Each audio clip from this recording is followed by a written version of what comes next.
Beloved, God hates poverty. God hates poverty. God doesn't like poverty because poverty, it's sort of encapsulate a person into a negative thought all the time. Why am I suffering? You can't think properly, if you are living in or swimming in poverty. Conventional churches, in most cases, they portray more of poverty than trying to sort of orchestrate, you know, divinity or religion and wealth. Because, I mean, for a person to have life, you have to be wealthy. That's why God realized that King Solomon wants wisdom. And for you to have wisdom without wealth, it's not going to work for him. Then he said, I'll also give you wealth as a bonus. So that's why King Solomon could perform his duties effectively because he had wisdom and wealth. And King Solomon wealth in today's currency is 3.1 trillion US dollars. However, fast forward, there is a chapter or verse that actually confuses people. Maybe this is why people are not that much, inclined to associate a religion with wealth.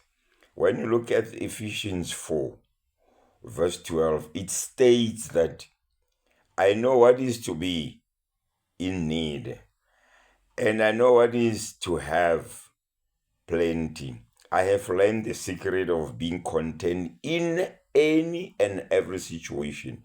Any and every situation, meaning that whether poor or rich, whether glad or sorrowful, in any of the situation. That's where the confusion now emerges. Whether well fed or hungry, whether I can be well fed or hungry, I know I have to. Whether living in plenty or in want, whether I have or have not, I can do all this through Him who gives me strength. That is highly confusing. This person is complacent that whether I have or I don't have, I know what is He having for me. I don't say it's wrong, but it's a little bit confusing because it doesn't actually portray much about you have to have, so that you must contribute and donate or assist those who are in need. And then you come up here, another verse that is contrasting that one that I narrated before. Is in 2 Kings 4, verse 3, where Prophet Elisha met a widow. And that widow was going to fetch wood so that she must go and bake bread with his family.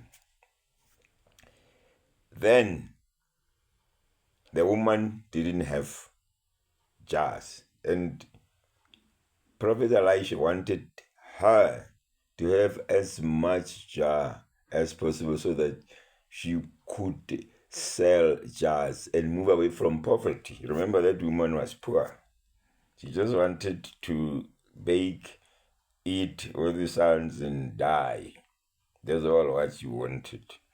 Then Prophet Elijah said to the woman, go and borrow as many empty jars as you can from your friends and neighbors. Then go into your house with your sons and shut the door behind you. Pour olive oil from your flask into the jar, setting each one aside when it is filled. So she did as she was told. Now, this is more about wealth now. Go and get as much jars as you can and pour oil from your jar into those and use whatever you want and go and sell the rest so that you must be rich. So God doesn't want poverty. And God, you must remember, God cares people who don't want to share with others.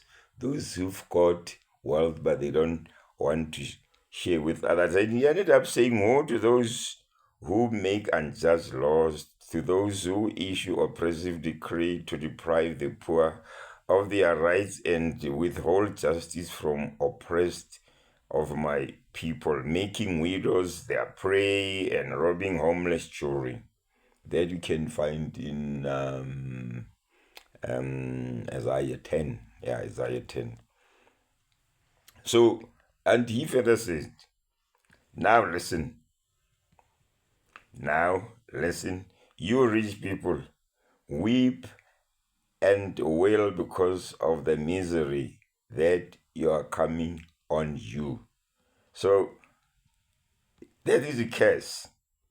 That is a curse to those people who've got and they don't want to share. The wages you fail to pay the workers who mowed your field are crying out against you because they were robbing people. People are working for them and they didn't give them enough. The cries of the harvesters have reached the ears of the Lord Almighty. You have lived on earth in luxury and self-indulgence. You have fattened yourself in the day of slaughter. When people were hungry, they fattened themselves, so they accumulate all the wealth. So now, the moral of this story is people, they don't want to wake up and go and do for themselves. They want to be given all the time. People are living on grants. They don't want to make, be innovative and be initiative.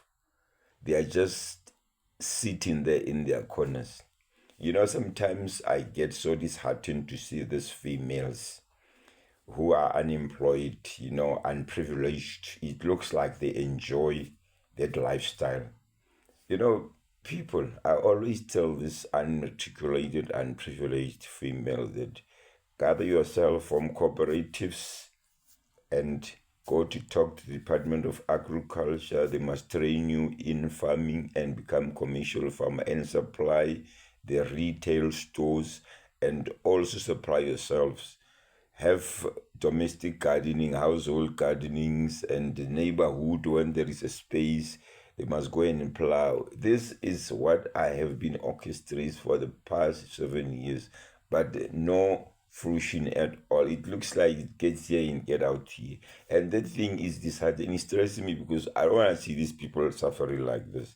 Although I'm not God or I'm not their president, but those are my sisters, others are my daughters, are my mothers, all this stuff. So I wouldn't love to see people suffering like the way they are right now. It looks like other people enjoy it. Well, I personally don't like it. So, God doesn't want that. That's why he was cursing the people who came out with those procedures and rules that they are fattening themselves, and people who are working for them, they are not getting enough remuneration.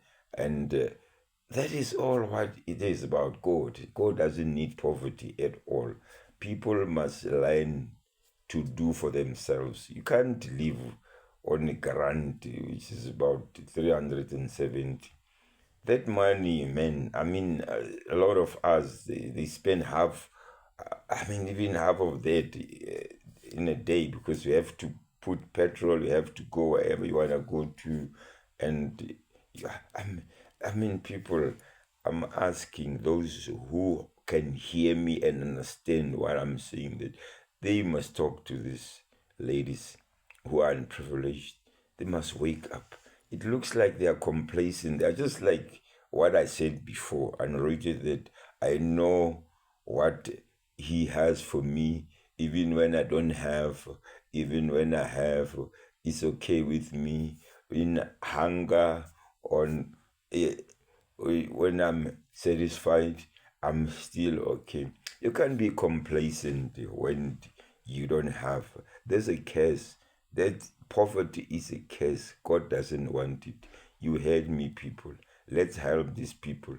Let's talk to them and motivate them, encourage them. You've got a light, people. Let not empowerment, women empowerment, be based to all these privileged females or male females that are married to people who've got power, ministers, business people, and mayors, councillors, government employees. Let it be spread all over. It must cascade to all the females in the world, not only specific females. I'm asking you, so you heard me. Thank you for listening.